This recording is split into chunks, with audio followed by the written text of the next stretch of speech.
The truth is, some people don't crumble because you hurt them.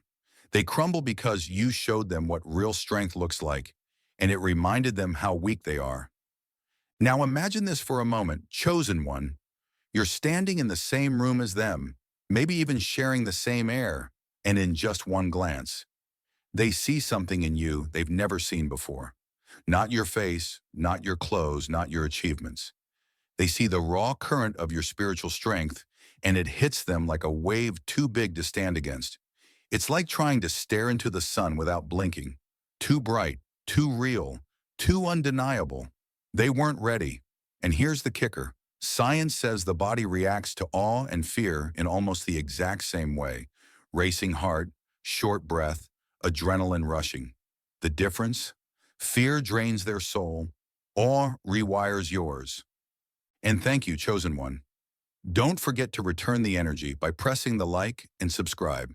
Help spread this message so more souls can wake up, because it's our responsibility to shine this light far and wide. Thank you for being part of this force. You're not just listening to a message, you are the message. Now back to what happened when they saw you.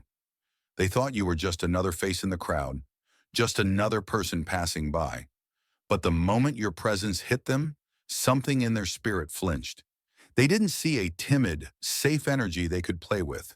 They saw a force the universe had carved out of storms, scars, and survival. And without saying a single word, without lifting a single hand, you made their insecurities scatter like shadows under a spotlight. You didn't threaten them, you didn't confront them, but they felt it.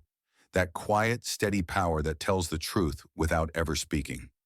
It shook them because they live in a world where most people fake their worth.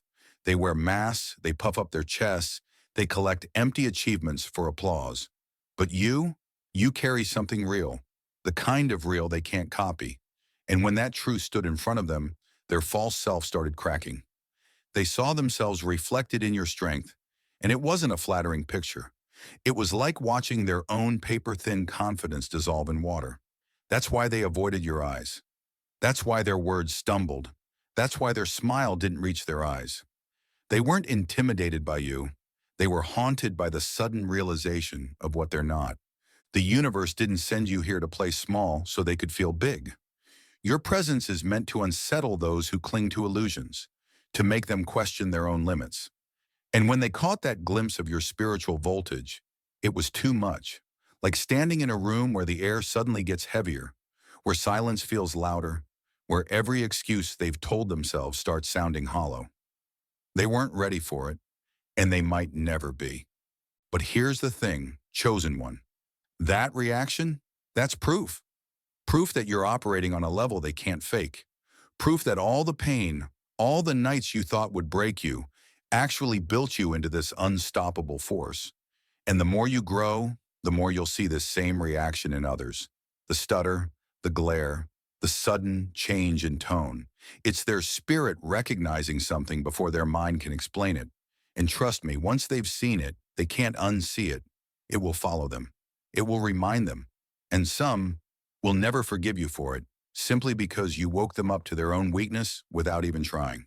And now, let's pull back the curtain and go step by step into exactly what happened when they caught that glimpse of your strength. But chosen one, this isn't just another story. It's your reflection. As you hear this, you'll feel it in your chest because you've lived it. You've seen that sudden shift in their eyes, the way the air changes when your energy walks in. And trust me, by the time we're done, you'll see their reaction in a whole new light. So here's your moment. Drop a 77 in the comments if you've ever had someone look at you like they've just seen something they couldn't handle. Let's flood this space with the power they tried to ignore. And chosen one, stay with me until the end, because the deeper we go, the more you'll understand why they couldn't handle you and why they still can't. All right, let's get started. Number one, you didn't break them. You showed them the mirror they've been running from. Some people don't fear being hurt. They fear being seen, because when they're seen, the mask falls and there's no place left to hide.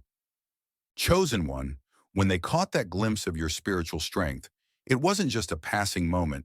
It was a collision between the false image they've been selling to the world and the truth your presence refuses to sugarcoat. And let's be real, they've been building that image for years.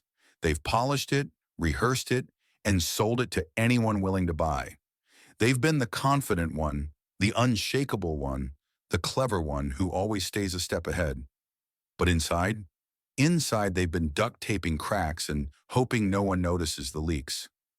And then you walked in, not with noise, not with theatrics, not with some flashy display, just you, just your energy, your truth, your presence. And without even trying, you stripped away the paint and showed them the rotting wood underneath. You didn't need to dig. You didn't interrogate them. You didn't lay traps. You simply were, and that being carried the kind of raw truth that exposes anything fake by contrast. Now imagine how that feels to someone who's been hiding for years. It's not just discomfort, it's exposure. It's the kind of moment where the heart skips not out of attraction, but out of fear. And they can't even explain it to themselves. Because how do you admit that another human being, without touching you or speaking a word, just made your soul flinch? That's not an everyday thing. That's a once-in-a-lifetime gut punch. Some of them will lie to themselves about it. Oh, they're nothing special. I just don't like their vibe. They think they're better than everyone. But deep down, they know. The truth is, chosen one, you didn't overpower them. You revealed them. And here's the dangerous part for them. When you're attacked, you can fight back. But when you're revealed, when the curtain is pulled back and someone sees the shaking, unprepared version of you, there's nothing to swing at, no shield to hide behind, just silence and shame. And that shame isn't just about you. It's about every moment they've built their identity on a lie. Every conversation they twisted to look smarter. Every room they controlled by playing the confident role. Every friendship, relationship, or business deal that relied on the mask being believed. You didn't just see past the mask. You shattered the belief that it was unbreakable. And once a mask is cracked, it can't be worn the same way again. You might wonder, but I didn't do anything. Why would they react so strongly? Because chosen one, you have something they can't fake. You've walked through pain that forced you to either break or build yourself into something unshakable. You've been forged in silence and struggle, in moments where there was no applause, no witnesses, just the decision to get up one more time. That's why your energy feels different. It's got weight, not the kind of weight that crushes, but the kind that makes people aware of their own emptiness when they stand next to you. And here's the thing. They are used to being the heavy presence in the room. They are used to being the one who makes others adjust, the one who subtly dominates without saying a word. But when they stood in front of you, that dynamic flipped. Suddenly, they were the ones shrinking in the shadow. And their ego? It couldn't handle that. It's why some of them left that encounter feeling strangely drained, unsettled, maybe even resentful. They didn't understand it consciously, but deep down they knew. They had just been reminded of everything they pretend to be, but aren't. And for some, that's unbearable. It's easier to dislike you, to gossip about you, to try to tear you down, than to face the truth you showed them. But here's where this becomes your weapon, chosen one. Every time you walk in your truth, you don't just live. You challenge the entire structure of lies others have built around themselves. You don't need to argue with them. You don't need to prove anything. Your existence alone is a mirror they can't look into for long without cracking, and that's why they might avoid you, talk about you, or try to pull you down. It's not because you did something wrong. It's because you made them see themselves without the filter. And you might think, but isn't that cruel? No. Cruelty is letting someone live forever inside an illusion that's killing them slowly. You're the moment that illusion gets challenged. Whether they use that moment to grow or to run is their choice. And yes, many will run, because growth is painful, and seeing the gap between who you are and who you pretend to be, that pain cuts deeper than most can bear. So let this be your reminder. Your strength isn't about being louder, flashier, or more in control than others. Your strength is the quiet storm, the steady flame, the solid ground that makes their trembling noticeable. You've already done the work to get here. They haven't. And until they do, they'll keep reacting the same way, avoiding, resenting, envying. But the irony? They'll never forget you. Even if they try to erase the memory, even if they convince themselves you're not worth thinking about, there will be nights when your face, your presence, your unshakable calm will creep back into their mind. Not because they miss you, but because they can't outrun the mirror you held up. So walk with your head high, chosen one. You didn't break them, you broke the illusion they worshipped. And no matter what they do next, that's something they will never be able to undo. Number two, they tried to pull your strings, but you were never attached to their puppet show. You can't be controlled by someone whose hands never built you. The most dangerous person in the room isn't the loudest. It's the one who can't be bought, flattered, or scared. When your soul runs on its own power, their wires fall useless at your feet. Chosen one, when they got close to you, they quickly learned a truth they didn't want to face. You have access to a power they cannot touch, twist, or trap. And that realization didn't just unsettle them, it infuriated them. You see, they've spent years, maybe decades, fine-tuning the art of control. They know exactly which strings to pull to make people dance. They can charm the insecure, bribe the greedy, guilt the empathetic, and intimidate the fearful. It's a game they've mastered, and they've been winning it for so long, they assumed it would work on everyone. Then you showed up. Imagine this, chosen one. They're standing there, trying their first move. Maybe it's flattery, maybe it's subtle guilt, maybe it's a dangling reward you didn't ask for. But instead of grabbing the bait, you just don't move. No spark of interest, no flicker of doubt. Just that calm, grounded energy that says, I'm not for sale. In that moment, it's like a fisherman realizing their hook has nothing to catch. Not because the fish swam away, but because the fish was never hungry for their bait in the first place. And you might be thinking, but I wasn't even trying to resist them. I just didn't care about what they offered. Exactly. That's what rattled them. They're used to resistance. Resistance can be worn down over time. They can argue with resistance. They can pressure resistance until it bends. But indifference? That's untouchable. You weren't playing their game, and that's why they couldn't win. You don't have to fight the storm when you're already standing outside its reach. Your power doesn't run on the approval, attention, or fear that fuels their control. You've built yourself on something deeper, less shiny, less performative, but infinitely stronger. And that foundation is a nightmare for manipulators because it means they can't locate your weak spots. They can't dangle the things you don't need. They can't scare you with losses you're not afraid to take. And the insecurities they might try to exploit, you've already faced them, bled through them, and walked out stronger. Imagine them as a locksmith with a ring of keys, each one designed to open a different person's cage. They approach you with confidence. They've opened hundreds before, but when they try each key, nothing turns. Not because you've locked yourself in, but because you were never in a cage to begin with. That's when the panic sets in. You might wonder, why would that make them so angry? Can't they just leave me alone? In a fair world, maybe, but control isn't just a habit for them. It's their identity. Being able to pull people's strings gives them power, and power is the only thing holding their world together. If they can't control you, they can't control the narrative about you. And if they can't control the narrative, they can't protect the image they've built for themselves in the eyes of others. That's the ultimate loss for them. They want to be the one deciding how others see you, turning your light down when it's too bright, painting over your truth when it threatens their lies. But with you, the paint won't stick. The light doesn't dim. Every attempt to twist your image only exposes their own pettiness. It's like trying to throw mud at a fire. You just end up making the fire more obvious. When you don't hand over the pen, they can't rewrite your story. Think about how deeply that unsettles them. They've spent their whole life believing they could tilt the board in their favor, no matter who sat across from them. But here you are, playing a completely different game on a completely different board.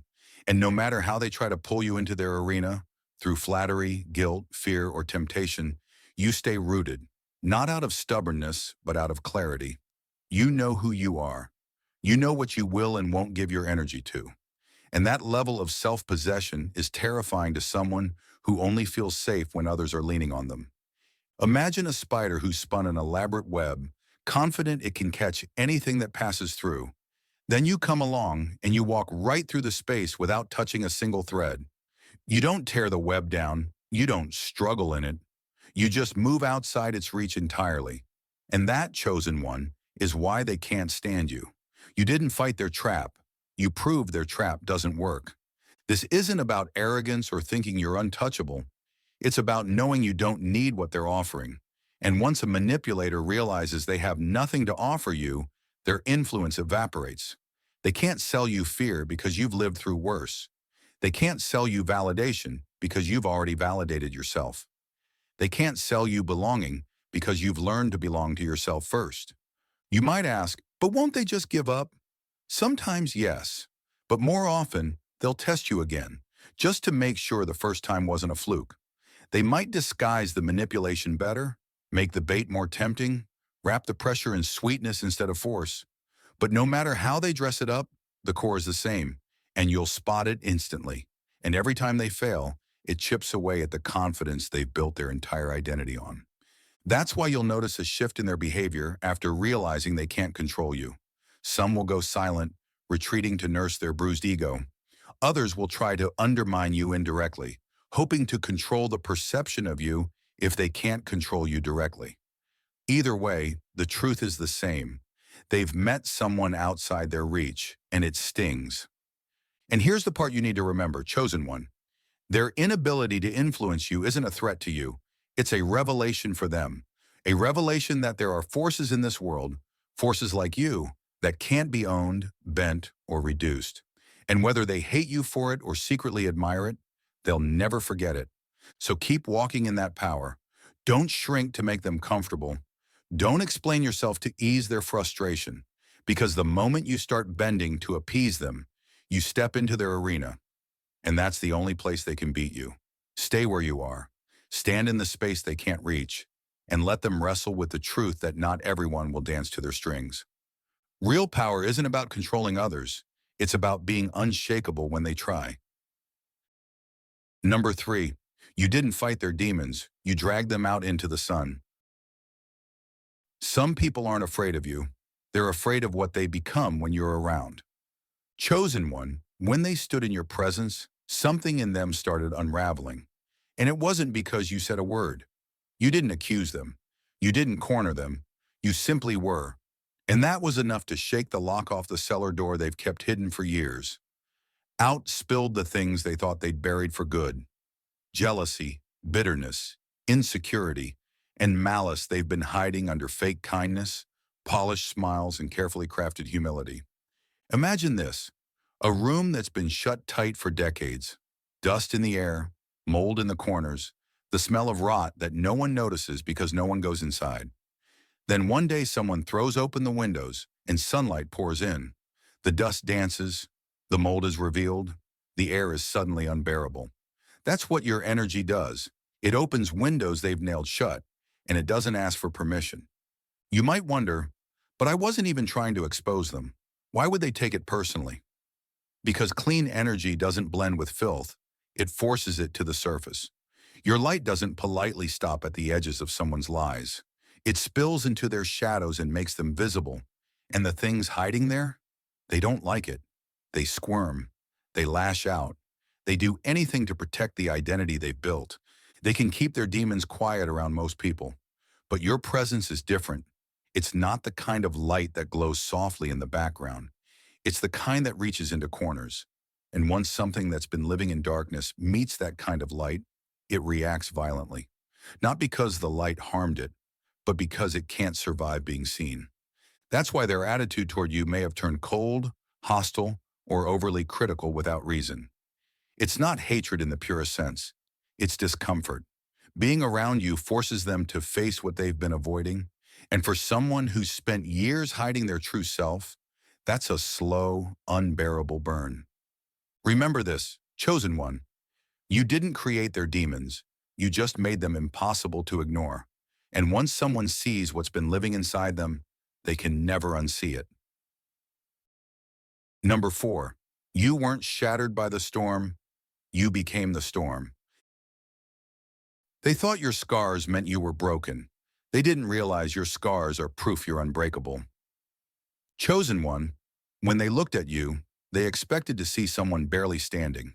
They thought your eyes would carry the dim, hollow look of someone life had chewed up and spit out. They expected your past pain to hang on you like a weight you'd never shake. But instead, they saw steel. They saw clarity. They saw a presence so solid it made their own strength feel like paper. And that rattled them to their core. See, people who've never faced deep pain believe it always weakens you. They think loss drains you forever. They think betrayal leaves you permanently suspicious. They think hardship bends your spirit so badly you can never stand tall again. Why? Because that's what it would do to them. Even a small wound leaves them limping. They've never been forced through the kind of fires that either destroy you or transform you. But you have. Imagine a sword in the forge, raw metal hammered, heated, folded again and again until it becomes something deadly precise. That's what your life has done to you. Every loss was the heat. Every betrayal was the hammer. Every hardship was the chisel cutting away weakness. Yes, it hurt, but in the end, all that was left was the purest, sharpest version of you. You're not just someone who made it through. You're someone who became through it. And that terrifies them, because deep down they know if life ever hit them with the same force it hit you, they might never get back up. But you didn't just get up. You came back stronger, smarter, and immune to the same tricks that once worked on you. Your scars, they're not shame. They're proof. Proof you've been to hell and didn't stay there. Proof you've lost people and still found yourself. Proof you've been betrayed and didn't turn into the very thing you despise. And that's a kind of proof no amount of money, status, or charm can fake. So when they caught that glimpse of you, they weren't just seeing strength. They were seeing living evidence that the worst life can throw isn't the end. And for them, that truth is terrifying, because it means their excuses for staying broken are nothing but smoke. Number 5. Their blades went dull the moment they touched you. When you can't be controlled, you become a threat by default. Chosen one, they've spent years sharpening the same weapons: gossip, betrayal, intimidation, and slander. These tools have always worked for them. They've used them to break reputations, crush confidence, and bend even the strongest people into submission. They counted on those weapons like a hunter counts on their favorite rifle. But when they aimed them at you, nothing happened. You didn't duck. You didn't scramble to defend your name. You didn't run to rally allies. You just stood there, calm, unshaken, and unbothered. And that's when they realized they were facing someone they couldn't reach. Imagine a boxer stepping into the ring, throwing their best punches, and watching them land with zero effect. Not because you're too far away, but because you're armored in a way they don't understand. They can hit, but they can't hurt. And for someone whose identity is built on being able to wound, that's maddening. You noticed every dig, every whisper, every shift in the air when they tried to isolate you. But you didn't play their game. You didn't hand them the emotional reaction they needed to feel powerful. You let their blows swing in empty space. Why? Because your self-worth isn't built on their approval.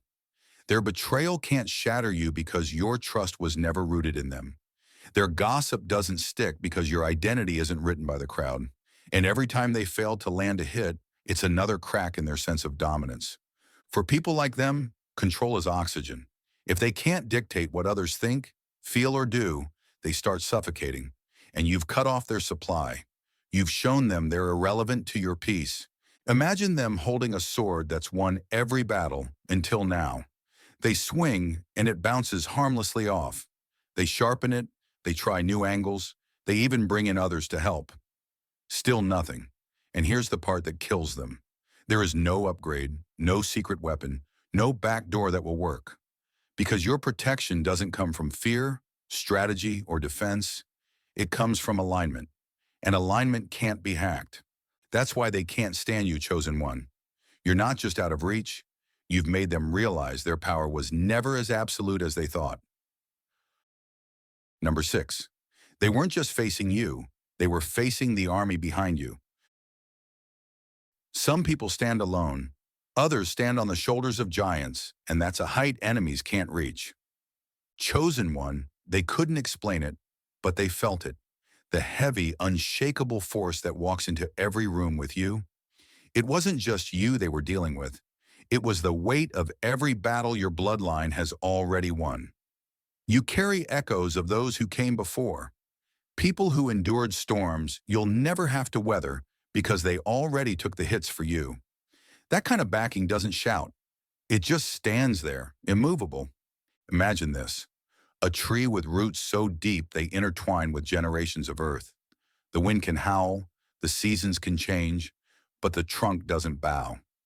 That's you. Every step you take is grounded in the strength of those who fought before you, clearing the path brick by brick so you could stand where you stand now.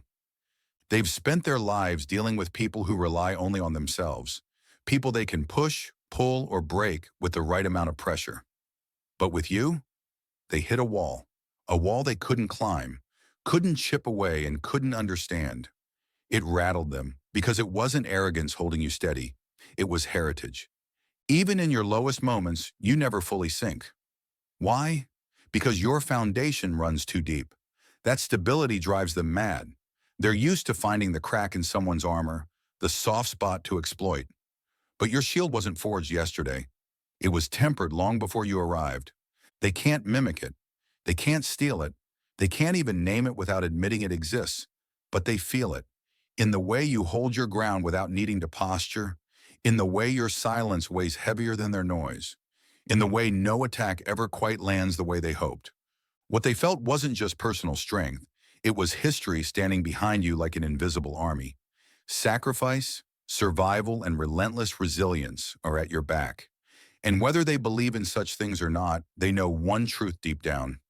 You're not someone they can take down because you were never standing here alone.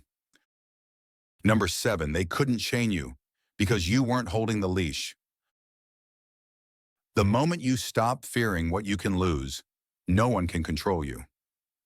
Chosen one, nothing unsettles them more than the way you move. Calm, steady, and without that invisible weight most people carry on their backs. They're used to people flinching at the thought of losing something: position, approval, comfort, reputation. For them, fear of loss is the easiest leash to slip over someone's neck, and they've spent their whole lives tugging that leash to get people to obey. But when they tried it on you, there was nothing to grab. No chain to pull, no hook to dig in. You walk like someone who knows exactly where your strength comes from. And it's not from them, their approval, or anything they can withhold. Imagine a jailer walking up to a door, confident they've got the key, only to find you were never locked in the cell. That's what it's like for them. They're used to keeping people in line by threatening to take away something vital. But they can't dangle what you're not desperate for. They can't threaten to cut off what you're willing to release. And they can't scare you into staying in a room you've already decided you can walk out of. They've built their identity on being gatekeepers, controlling who gets in, who gets out, and what happens in between. But with you, there is no gate. Your worth, your peace, and your future don't live inside their fortress. You're untethered, and that terrifies them. You've learned something they never have. Anything that can be taken from you was never truly yours to begin with. So you don't cling. You trust your footing. You let go when you need to. And that makes you dangerous in their world because without fear, their entire playbook is useless. That's why seeing you move without tension shakes them so badly. It forces them to face the truth that if fear is the only leash they've got, they can't lead you anywhere. And when their power relies entirely on control, the moment you're beyond that control, their power doesn't just weaken, it disappears. Number 8, your stillness made their storm look small. Silence isn't weakness. It's the loudest way to say, you have no power here. Chosen one, they threw everything they had at you: accusations, twisted stories, subtle digs, and drama designed to pull you off balance. They were sure you'd crack, that you'd get sucked into their whirlwind and start swinging back. But you didn't. You stayed grounded, steady, unshaken, and that was the one thing they never prepared for. People like them live off reaction. Chaos is their oxygen. If they can get you to stumble, to raise your voice, to fight for an image in their eyes, they win. But when they ran into your stillness, it was like throwing punches into the air. Nothing landed. That kind of calm isn't passive, it's a weapon. It's the discipline of someone who knows they're not at the mercy of anyone else's narrative. Imagine a hurricane trying to tear down a mountain. The wind screams, the rain beats against the rock, but the mountain doesn't move. That was you. While they tried to drag you into their emotional storm, you stayed anchored in a place they couldn't reach. And that stability spoke louder than anything they could yell. It declared, without a word, that they never had control over your mind. Your silence wasn't surrender. It was mastery. You knew that engaging their chaos would only feed it, so you denied them the one thing they craved most, an audience. And without someone to spar with, their fury started to look desperate. Their accusations began to sound hollow. Standing next to your composure made their behavior look even louder, even messier, even more unstable. It's one thing to scream in a crowd of screams. It's another to scream while someone watches you with unshaken eyes. That contrast was unbearable for them because it exposed the truth. Their power only exists when others step into their arena. When they realized they couldn't pull you in, they realized something far worse. They'd lost their grip on you entirely, and for someone whose worth is measured by control over others, that loss wasn't just frustrating, it was devastating. Number 9, they couldn't breathe in the air you live in. Some people don't drown because the water is too deep. They drown because they were never built to swim where you do. Chosen one, they saw it right away. You're not powerful because of where you stand or who's around you. Your strength doesn't depend on location, position, or approval. You carry it with you like an atmosphere, and anywhere you go, the air changes. That's what shook them. They realize your stability isn't borrowed, it's built in. You don't pull your power from the room, you bring it to the room. Meanwhile, their entire survival strategy depends on finding the right room. They thrive only in environments they can dominate, circles they can manipulate, places that inflate their ego. Strip away their crowd, their influence, or their safety net, and they wither. Imagine a fish pulled out of stagnant water and dropped into a clean, rushing stream. The water is purer, fresher, but they can't breathe in it. That's them in your world. Your energy is too clean for deception, too steady for manipulation, too resilient for fear to root itself. They'd have to shed the very parts of themselves they've depended on to survive. And for them, that's unthinkable. You don't just survive hard conditions, you get sharper in them. The fire doesn't consume you, it tempers you. The storms don't drown you, they strengthen your anchor. And that's why even if they tried to walk where you walk, they'd collapse long before you ever slowed down. They left with a quiet awareness. Staying close to you would require transformation they're not ready for. And that's the real sting. They know your world isn't closed to them. They could grow into it. But growth demands letting the old self die. And for them, that death feels far scarier than staying weak. Number 10. You didn't just outshine them, you made their crown look plastic. A stage can make someone look powerful, but take the stage away, and the truth shows. Chosen one, they've spent their whole life as the one people turn to, the voice that sets the tone, the presence that fills a room, the name that opens doors. In their world, they've been untouchable. They know how to stir a crowd, twist a narrative, and keep everyone orbiting around their approval. But when they met you, something in their foundation shifted. You didn't bow to their aura. You didn't flinch at their reputation, their titles, their subtle flexes, their quiet attempts at dominance. None of it landed. And that alone was enough to make their carefully built image start to crack. You never had to challenge them outright. Your presence became a silent mirror, showing them exactly what they didn't want to see. Their power is conditional. It only works when the environment props it up, when they're in familiar territory surrounded by people who will feed their ego or bend to their influence. Remove the stage, remove the audience, and their shine fades fast. Yours? Yours doesn't shift with the lighting. It doesn't need a microphone, a crowd, or applause. It's constant, untouchable, and rooted in something they can't buy, fake, or cut off. That's why it's so dangerous to them, because it reveals the difference between man-made authority and power that simply is. Imagine a flashlight in a dark room.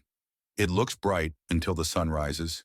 Standing next to you, their light didn't just dim, it disappeared.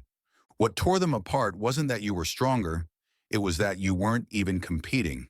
You didn't measure yourself against them, didn't fight for space, didn't need to prove a point. And that indifference was worse than a defeat because it told them they were never even in the same league. From that moment, they knew the truth they can't stand. No matter how loud they play their part, next to you it will always feel small. And that's a reality their ego may never recover from. Number 11. They couldn't cross the bridge because it was never built for them. Access denied isn't rejection, it's protection. Chosen one, they came toward you with a plan. Maybe they thought they could charm their way in, map your weaknesses, or plant quiet seeds of doubt. They've done it before, slipping into people's lives just far enough to gain leverage. But the moment they got close enough to sense your depth, they hit something they didn't expect. A wall they can't climb, a gate they can't open, a bridge that simply isn't there for them. You carry a center that seals itself off the second intentions go crooked. It's not a guard born from fear, it's an anchor that refuses entry to what isn't aligned. And for someone used to walking straight into the core of others, that sealed door is a shock to the system. Imagine them standing at the edge of a deep, clear lake. They can see the water, they can hear it, they can even touch the surface. But no matter how they try, they'll never reach the depths because those depths don't open for them. That's how your spirit works. It doesn't grant entry to hands that come with hidden motives. You could be in the same room, breathing the same air, even laughing at the same moment. But to them, it feels like you're galaxies away. And that distance isn't coldness, it's clarity. You don't need to push them back. Your discernment draws the line automatically, like a boundary written into your very presence. This frustrates them more than any direct rejection could. People like them survive on emotional hooks and spiritual infiltration. If they can't get into the deep places of someone's heart, their influence evaporates, and with you, every attempt just slips off like water on stone. To you, it's simple. You live with integrity, you stay aligned with your purpose, and the universe shields what's meant to stay untouched. But to them, it's a death blow to their entire strategy. They're not used to doors that don't open when they knock. And the worst part? They can't force them open without tearing themselves apart first. That's why they'll always remember you, not for what they got from you, but for the truth they couldn't reach. Number 12. They thought you were finished, but you're only in the opening act of their downfall. The scariest thing for your enemies isn't who you are now, it's who they know you're becoming. Chosen one, they thought they were looking at your final form, the end of your growth, the peak of your strength. But what they actually saw was just a trailer for the full story, a preview, a glimpse of you still sharpening, still gathering wisdom, still stepping deeper into the power you were meant to carry. And that's what rattles them to their core. Because if this version of you already dismantles their control and shakes their comfort, what will happen when you step into your complete form? That thought keeps them restless because it means their time is running out. People like them depend on catching others before they fully awaken. They prey on the unsure, the unpolished, the ones still looking for validation, because that's when molding someone is easy. But they miscalculated with you. You've survived too much to go backward. Every storm you've endured has been adding weight to your presence, not taking from it. They see the signs, they can feel the acceleration in you. Your words carry more conviction. Your silence has more authority. Your movements are deliberate, precise. You're becoming someone whose growth won't plateau, it will multiply. And that's the real danger for them. Because spiritual power doesn't just grow, it changes everything it touches. It shifts the atmosphere. It exposes motives. It strips disguises. And every step forward makes it harder for them to hide in the same space as you without being revealed. They're not just afraid of your strength, they're afraid of their exposure. Right now, you're only operating at a fraction of your potential, and it's already too much for them. They know once you step fully into your next chapter, they won't be able to exist in your story without being destroyed by it. So they watch, they pretend, they hope they've misread the signs, but deep down, they know your rise is their reckoning. This isn't the end of your story. This is the moment the plot turns and the ending will not be written in their favor. And so, chosen one, we've reached the point where it's clear every reaction they've had to you was never about weakness in you, but the truth you forced them to face in themselves. You've walked through storms, shattered their illusions, and stood untouchable where they thought you'd fall. This is only the beginning of your rise, and they know it. If this message lit something in your spirit, press the like button, subscribe, drop the number 77 in the comments, and share this with someone who needs to hear it. The light you carry is meant to spread, so let's spread it.